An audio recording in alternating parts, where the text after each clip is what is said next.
Assalomu alaykum aziz do'stlar. Samarqand shahri 35-maktabning yonida 6 sotixlik hovlimiz chiqqan. Mana bu yer prixoshka qismi ko'rishingiz mumkin. Mana bu yer sijashchi zona qilganlar. Kameralar bor. Mana bu yerda birinchi spalnamiz. 4 ta xonadan iborat plus kuxnya. Mana bu yerda bolajonlar uchun yotoqxona ko'rishingiz mumkin, divan, hamma texnikasi bor, konditsioner o'rnatilgan.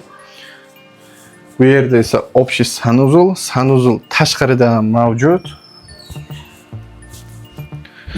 Endi zalni ko'rsatamiz. Mana bu yer zalimiz. Katta zal ko'rishingiz mumkin, stol qilingan. Va oxirgi xonamiz kuxnya mana bu yerda. Marhamat, kuxnyamiz. Mahmud Qashqariy ko'chasida fasad 25 metr, pad biznes uchun ideal joy. Kimga qiziq bo'lsa, pastdagi nomerlarga murojaat qilasizlar.